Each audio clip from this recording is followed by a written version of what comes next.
want to introduce you to the latest flea market find. Found this yesterday, walking around what I'll say is our favorite flea market. Pretty much go every Sunday it's open. And, this was laying on the ground. Honestly, expectation of flea market is always very low as to what you're going to find.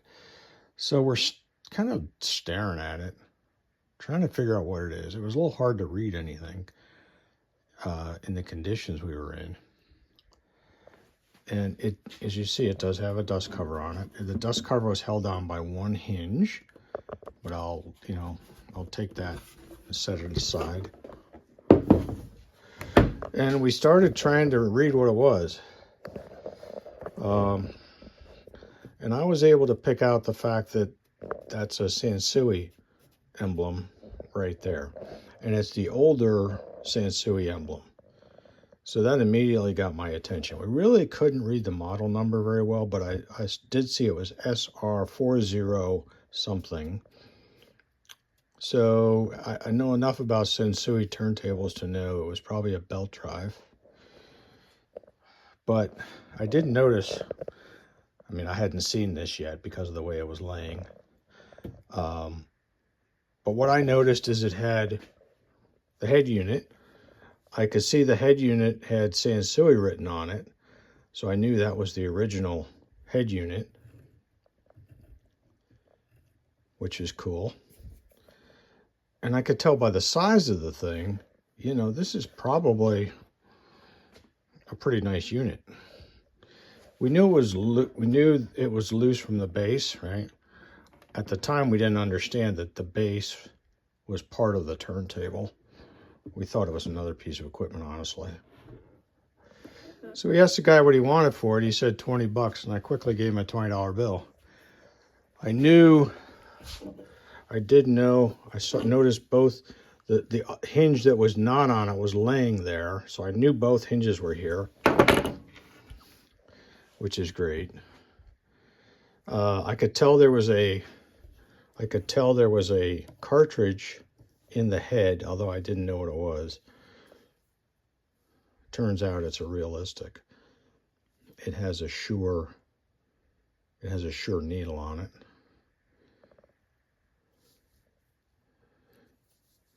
But honestly, that's all I knew. I was most excited about this head unit because the SR-717 that I have, and I've done videos on, does not have its original head unit. And I'm sure it would have been the same. They would have used the same head unit, I'm sure. Or very similar, but this would have worked nicely on it. So we got it home, and I started looking at it a little closer, found the model number, started doing some research, and I quickly realized this is probably near the top of the line for the belt drive models of that era. The 4050c was the big brother of the 2050, apparently. From what I could see, the 2050 was made 71, 72. I don't know. I assume that puts this in the same era. This thing is very heavy. We did figure out this is the base unit underneath. The fact that the base had been disconnected is a bad sign, right? Somebody had been in it. No idea why. I knew they cut cords. It was kind of a hack job. No idea anything more about, what's going on underneath here. So this is a total project. It's a project I'm pretty excited about. I think it's basically complete. It's just a matter of, I'm going to do a big cleanup job on it and start to take a look underneath, try to understand, what might be wrong with it, and then go from there. So as I go, I'll just document what I find, what I think, and we'll document progress. Hopefully we can get this back in business. I'd love to add this to the setup. This will be a nice companion, given the SR-717 I have, and it's working nicely. So yeah, this is exciting. This is an exciting find. It's exactly the kind of project that I hope to find and, dream about, but, how often do you actually find them? Apparently you can. You just have to go to enough places looking. So anyways, we'll see how it goes. Well, thought I'd start digging through this thing.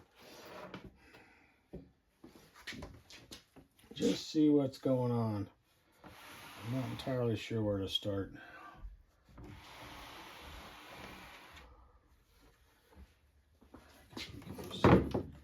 This is definitely the original dust cover.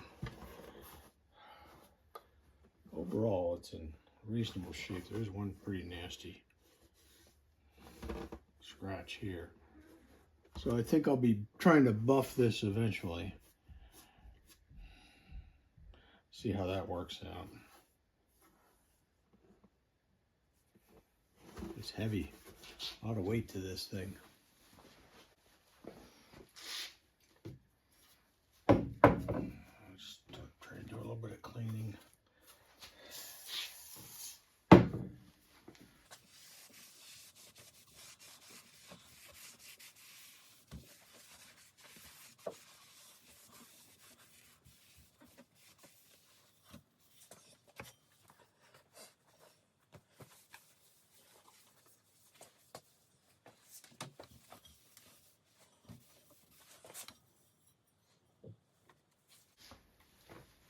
I don't think it has a belt on it.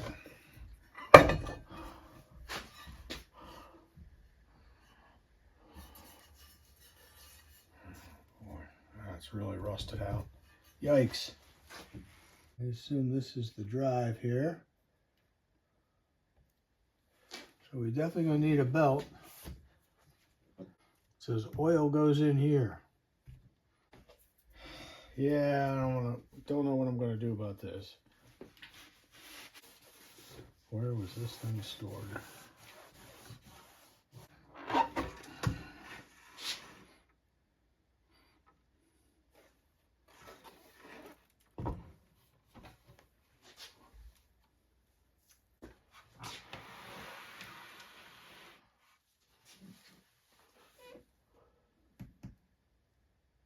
So this is interesting construction.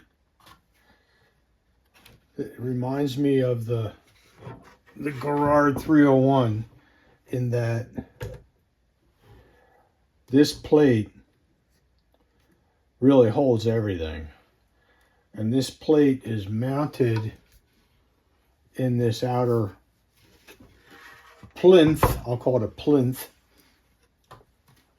I think that's what you would call it in a turntable.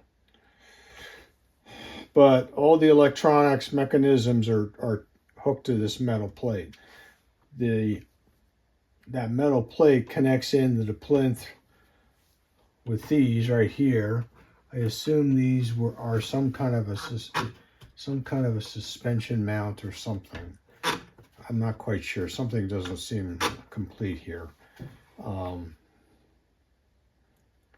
with the way this is sitting. I mean, I can see this base screws into this outer wood frame. The construction of this outer wood frame is all plywood, furniture grade plywood. Very solid, very well built. Here's the motor that drives the turntable, you know, the drive mechanism. The belt's obviously missing, which is no big deal. You know, the wires have been basically clipped to get this thing off, get it off the base, which is, well, it is what it is. We'll just have to fix it. The tone arm wiring comes through right here. I'd have to look closer to see if anything looks wrong there. The mechanism for dropping the tone arm is right here. It's very similar to the way it's all mechanical, very similar to the way the SR-717 works. I see this rod is also, when this is moving in and out, this rod's getting pushed over here. I'm not sure where that's supposed to go. Seems like maybe it was supposed to doing something here. I'm not sure about that. seems to be a speed control. Like if I try to get the 45 button, it has to be like that to change the speed. Yeah, that's what that is. It's like a safety, I guess. Actually, it looks like you can only shift speed when you're either in the on position or the play position. Okay, no big deal. Here, nothing looks horrible, right? I don't see anything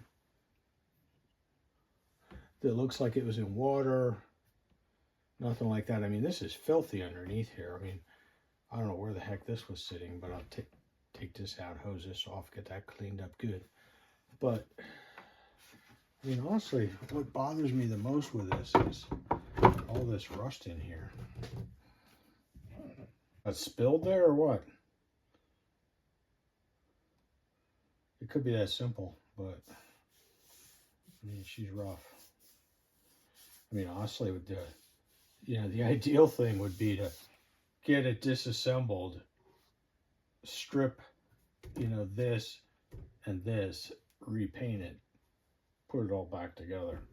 I suspect that's a major ordeal. Maybe the thing to do is do some cleanup, get it to the point where we can get the wiring connected. We want to know if the motor will run before we spend money on any more parts. So maybe that's the way to approach it. I mean, there is this wood thing is not too bad. I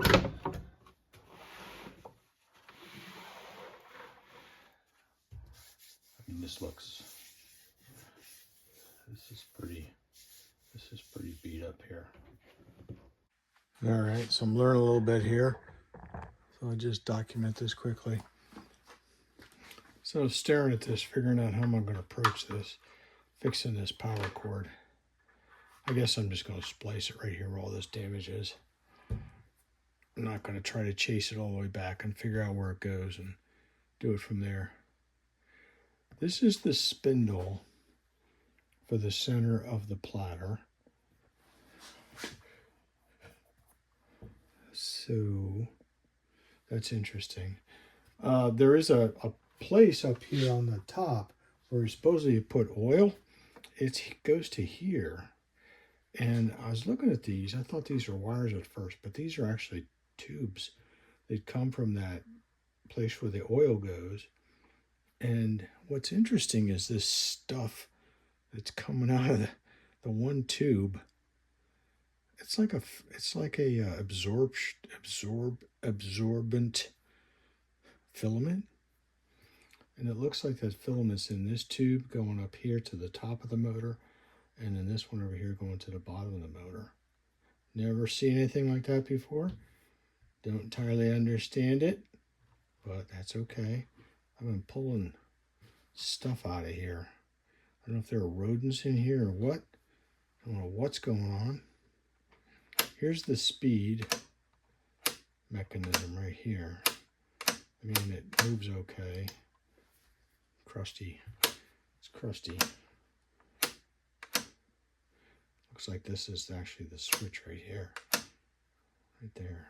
So these wires are part of that mechanism. Maybe they're just going to the lights. I don't know.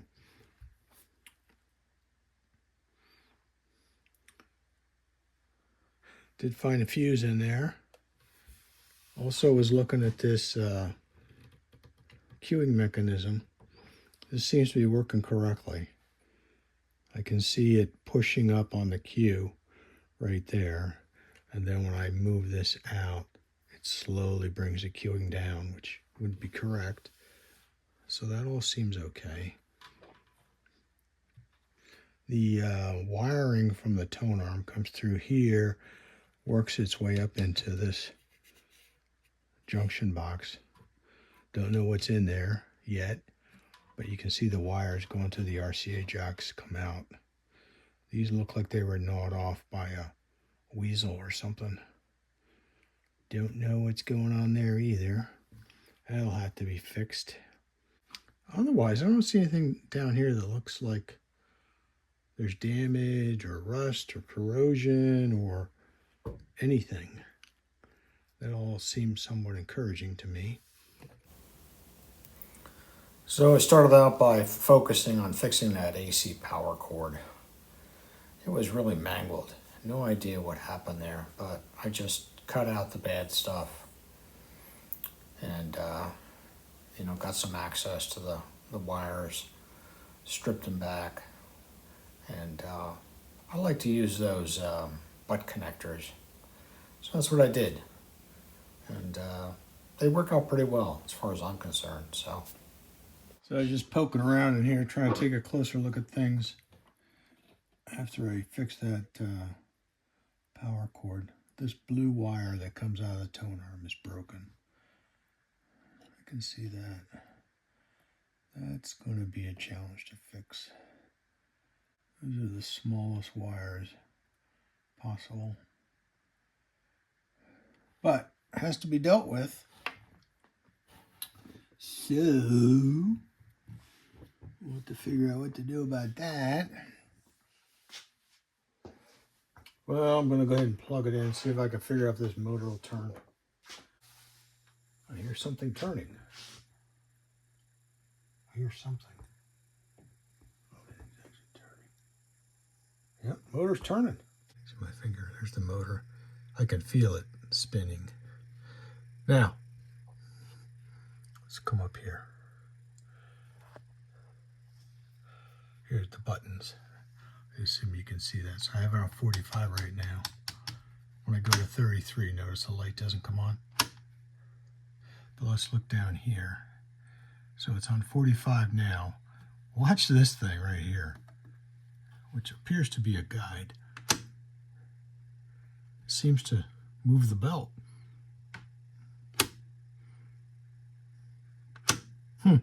I did not expect that. I assumed this motor would just change speeds, but the motor must be a constant speed, and it's just based on the diameter of this pulley it's using. Well, it's worth buying a belt. So I just mounted this back again. So I was really curious about that switch in there. So, and I did prove to myself it's basically the on-off switch for the motor. I don't know if you can hear it just turned on. So I'm moving the selector switch, or I don't know if they call it the selector or the control switch. On the other side, it's in the off position. That's the on position. That's the queued or down position of the queue. That's still the up position of the queue, and that's off, and sure enough the motor shuts off when it's in that position.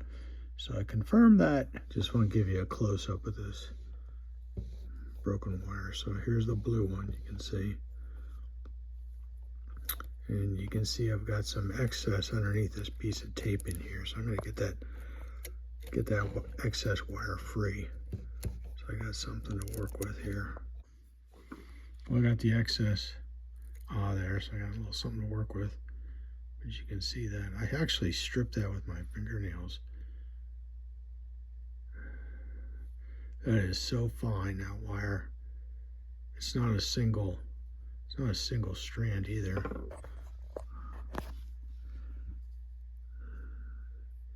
It's just crazy. Alright, so here's what I'm trying to do. I got my smallest piece of shrink wrap tube I slipped on there. I use my fingernails to try and strip the wire enough that I could get these two leads twisted together.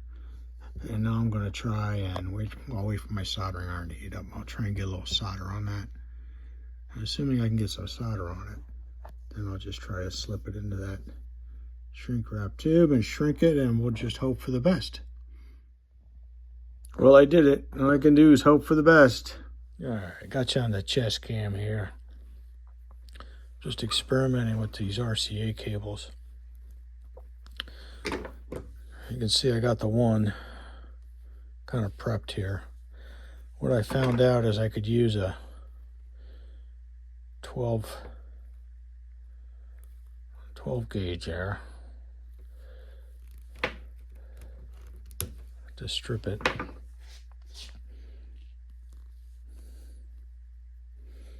And take all these loose strands, get those all together.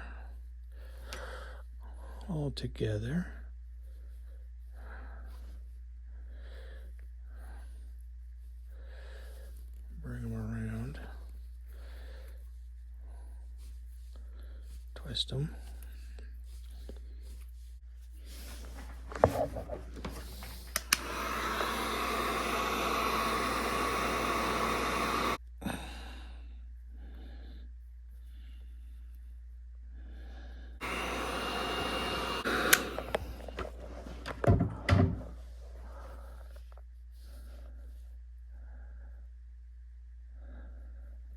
Oh, there you have it. Hope it works. So I'm just setting up to run a test of the tone arm wiring.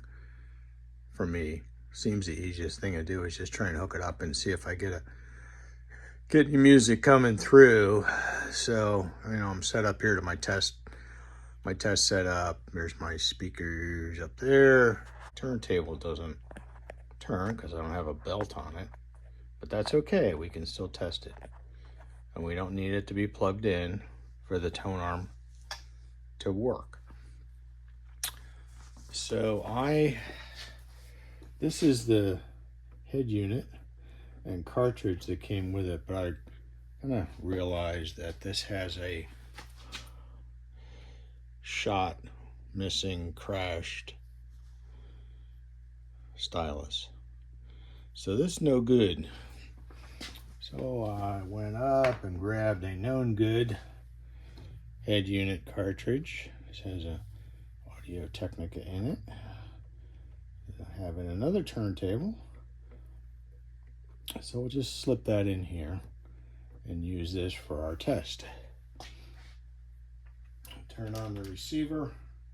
By the way, when I first set this up, I found out that this weight system was all screwed up. It was actually on backwards. Whoever put this on had it all goofed up. Let's just say it's goofed up. So anyways, I re-weighted everything for this head shell. I'm just going to do this to drop the cueing mechanism, bring the needle down on the mist, down on the record. Doesn't matter where on the record. Get a little noise coming through the speakers, that's encouraging. So now I'm going to apply some speed. This is the way we used to do it in the old school before electricity, in front of the campfire. So we listen to our music. And I do have music coming out of both speakers. So there you go. So the wiring apparently is okay. My fix is adequate. That's what I wanted to know. Also want to point out, I found something on this. Turn this off. I found something on this turntable I've never seen before. Pull it off, bring it out. Those of you familiar with turntables know that there's a ground wire, and the ground wire typically goes to the ground terminal on the receiver. The grounding on this Sansui goes to here, right? I have never seen that before. I checked the wiring diagram. That's correct. That's the way Sansui delivered it. Interesting. Seems to work. So I wanted to diagnose why I'm sorry. I wanted to diagnose why the 33 indicator light wasn't coming on. The lights are mounted up in here. This is the switch. And what I found is that the switch for the speed is right there. So notice it's all mechanical. What it's doing is I figured this is the switch for the lights right here. You can see get you down here. See how that's just moving from one side to the other. So I pulled, there's the back of the colored elements. You can see the bulbs go up in there. There's 2 screws that hold the light fixture in place. The light fixture wiring is also held in place up here on this mount of the switch. So anyways, I pulled all that out and pulled it out, and you can pretty quickly see that the problem here is this white wire is no longer connected. And on closer inspection, you can also see some of these wires are looking pretty shaky. So we got a little bit of wiring work to do here. I'm sure once we do that, it'll fix the lights. I'm just wondering if this isn't some rodent damage in here. But I'll go ahead and get that fixed, and then we'll find out. Well, I did replace or fix that broken wire up here for one of the pilot lights. However, it still does not work. I suspect that the bulb for 33 is burnt out. That would be the one that would be on all the time, so it makes sense that that would be burned out. I have so far not been able to find where I can get a replacement 6-volt pilot bulb for that. So for the time being, I put everything back together, and I'll just move on. Fortunately, I was able to track down the proper service guide, manual. I don't know what this actually is, but it's a proper document for this turntable. I found a lot of the quote-unquote service manuals to be the wrong one. They were actually talking about the 3060, but I found one for the 4050, and it's really got everything that you would need. You know, all the specs and full wiring diagram, parts breakdown, you know, operation, setting up the different controls, explains the modes, how to maintain it, everything you would need to run this thing, and probably fix it. Get you mounted up here on the chest cam while I do this. I'm started to experiment a little bit. I mean, this thing is really, I don't know if you could tell, but this is really crusty and nasty and everything. So I decided to just tinker a little bit with some rubbing alcohol. I started on these buttons, which had all kind of caked junk on them. Literally junk. Surprisingly, the rubbing alcohol is making a huge difference. There was all this crust right here. There's still a little bit. I just thought I'd let you kind of watch along here as I do this. But you can see all the crap's coming off of this thing. It is not good. Something got spilled on here, I think, somewhere along the way. I should be using a better paper towel. Let's get a better one.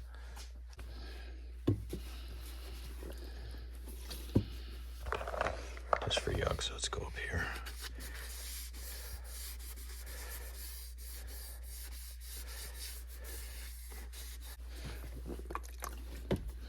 Just years of crustiness.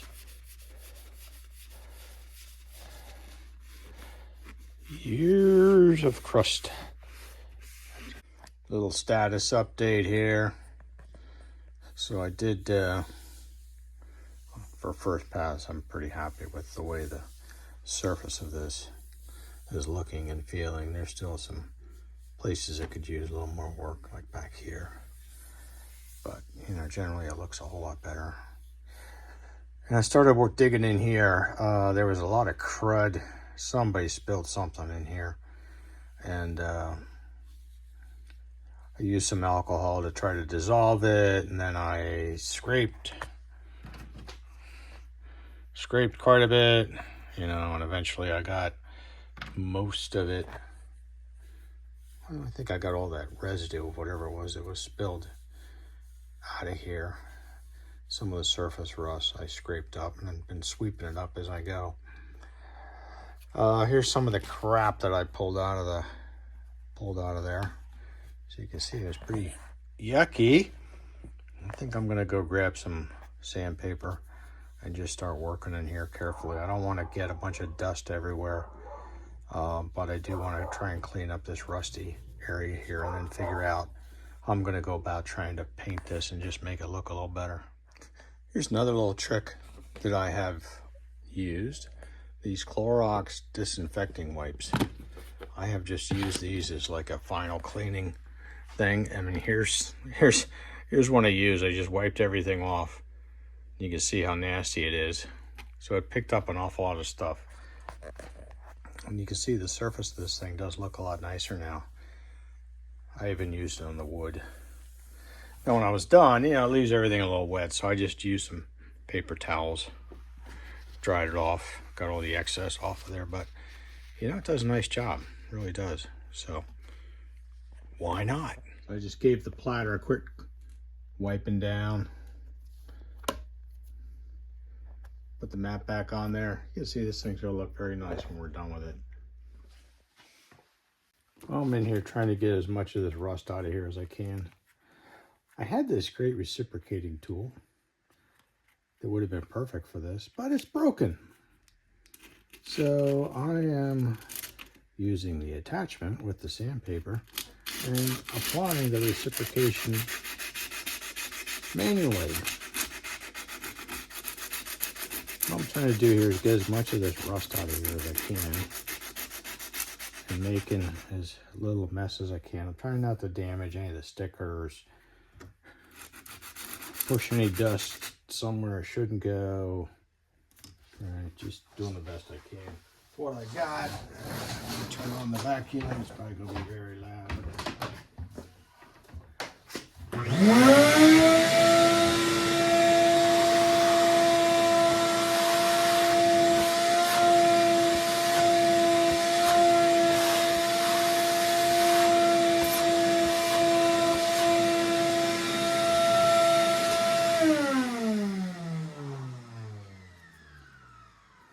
Now there are places, there's a lot of screws coming up from the bottom of components that are connected to this, so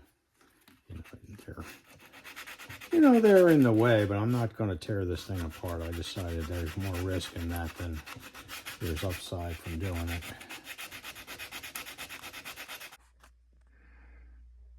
Okay, so I cleaned up, sanded out as much of this rust and stuff as I can. Tried to get it down to bare metal as best I can.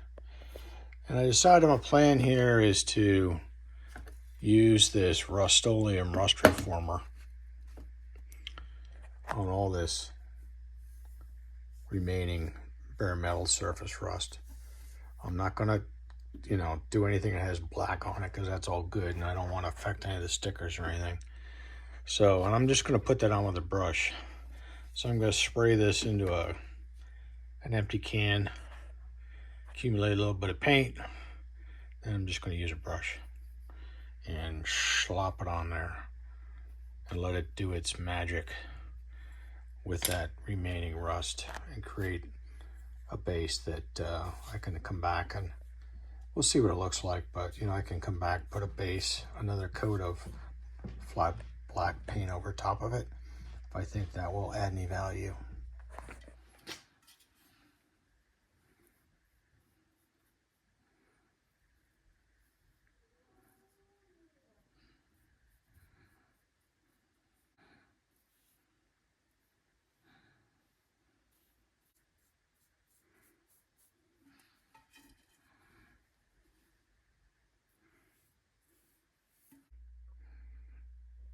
Well, here we are after a second coat of paint.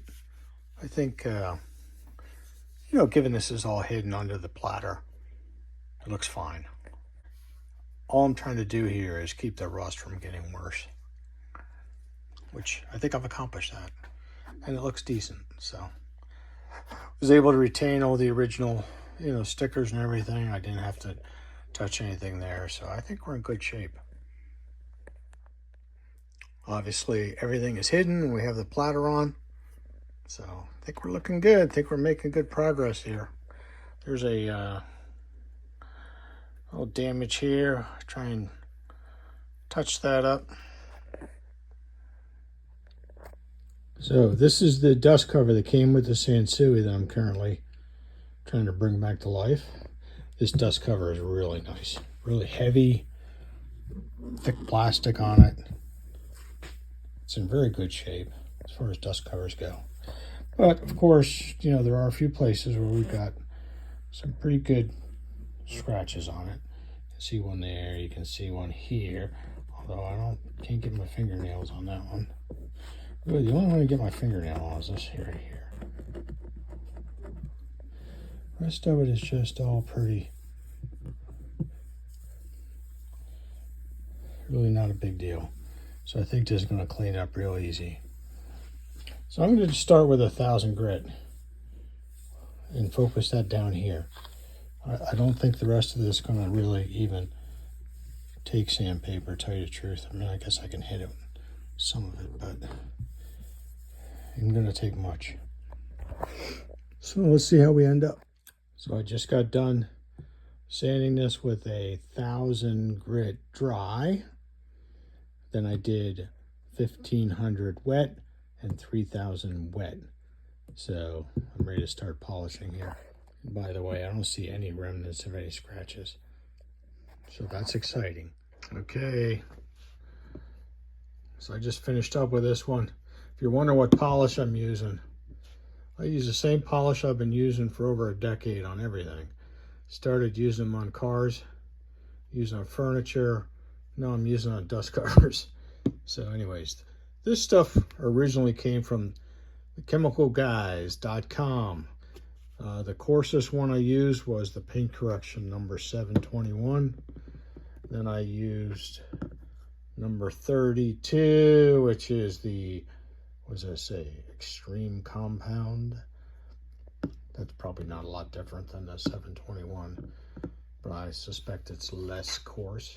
I skipped this one. I went right to the optical to finish it up. Number 38. And I'm loving the way it looks. So I'm just not going to bother going any further. Just calling this done. Well, I'm to the point where I'm going to button this thing up. I do have the new, I have a belt for it now. This came without this mounted, so there's no screws for holding this in. I had to find something. I hate flathead screws, but that's what I have. These are probably a little short, but they are biting in pretty good.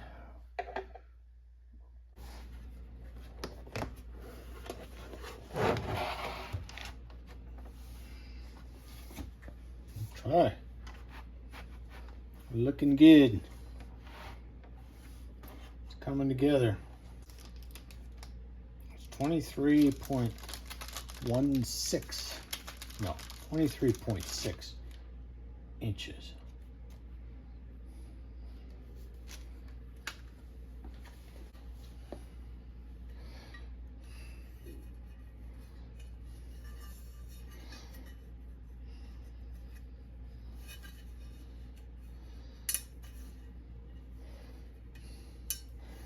So you put it on here. You don't want it twisted. Make sure she's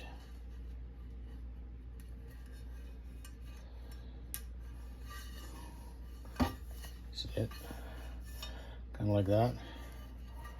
And we mount this on a spindle.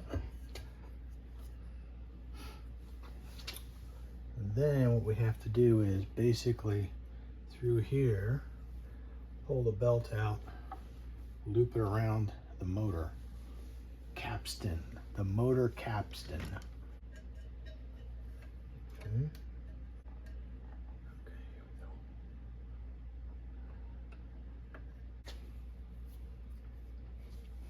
I think it's on.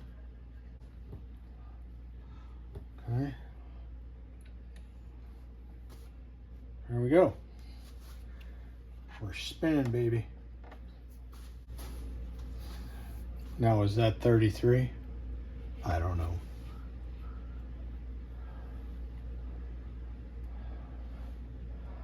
But it is spinning. So So that's good. There's probably some way we can figure out the speed, but I don't know what it is. Something that has to be researched. I'm going to go ahead and hook this up to my receiver. Now if I press this down, it should go to speed up. It should go to 45. This pilot light does come on. That's the one that's working. Looks like it's spinning faster. Let's go to 33. It should slow it down. It does. Seems right. So this is the head shell that came with the unit. I think it's the original one. It has the Sansui logo on it. It looks right. It came with a realistic cartridge in it. That would have been from Radio Shack. The stylus that was in it was completely crushed. So I bought a replacement stylus. Stylus just slides in like that. This one does go in correctly. So that's all very encouraging. I just wanted to show you how that worked. Comes with its own guard on it, which is handy.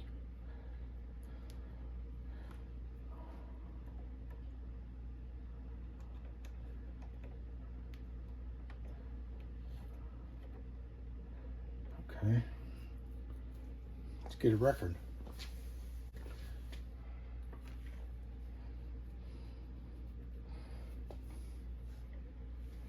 All right.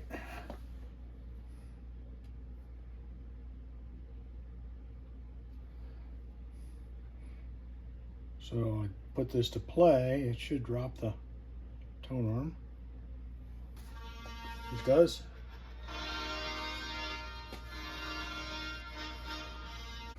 Okay, I think I got my anti-skate adjusted reasonably well. I want to show you something I just learned. I've been wondering about this auto up-stop business here. I assume this says 17 here. This one says 25 and 30. I assume 17 would be like a 45 size record. Let me just cue this up. Cue it up near the end of the cut.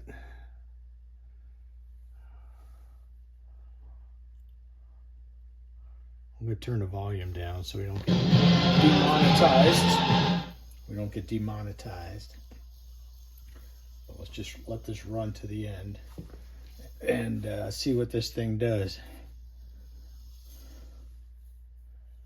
I mean, this is technically a manual turntable, so it shouldn't do much.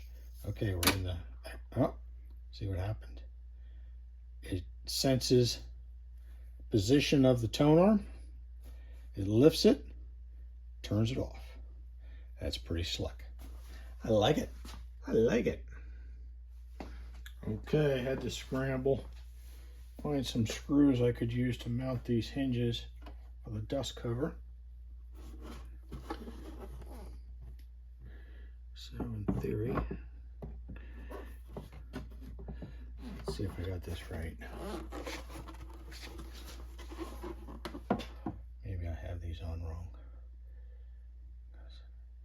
I'll slide to the right. That looks good. Okay. So we're going on. That's on.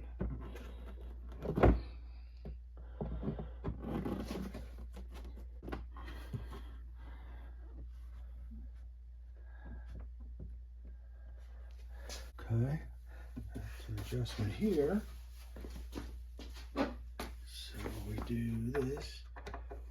Loosen these up.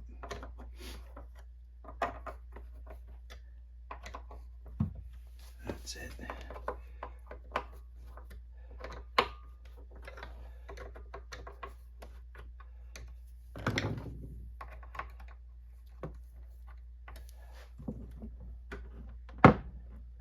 There we go.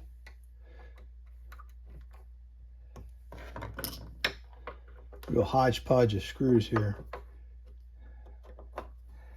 To see if I can find something that will be proper size. I get enough of them that they'll match.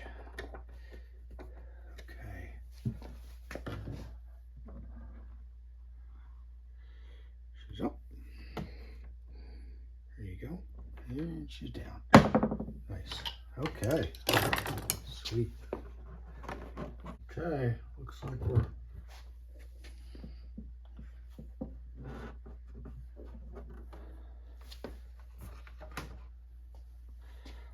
we're in business here.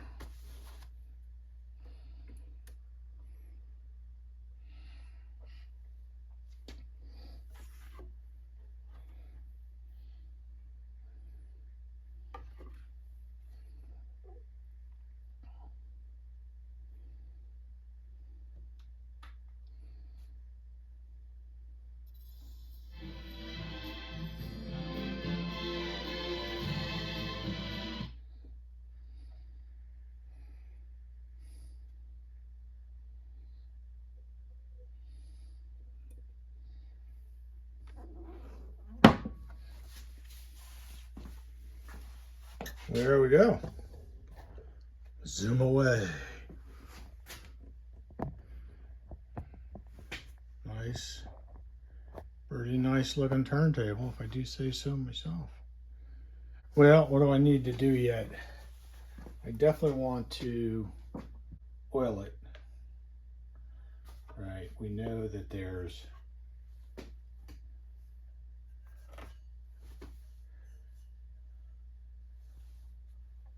I don't know if you can see it when maybe I have to take the platter off to actually do the oiling. But there's a place to oil the bearings for the motor, and there's a way to oil the spindle. I just need to make sure I have the right type of oil before I do that.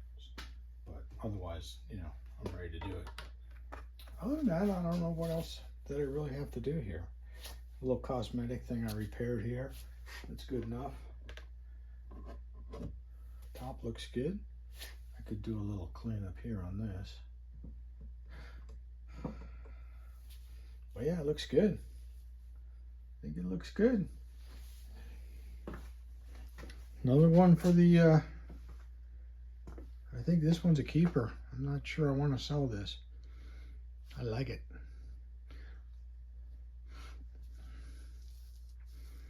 Well, if you like these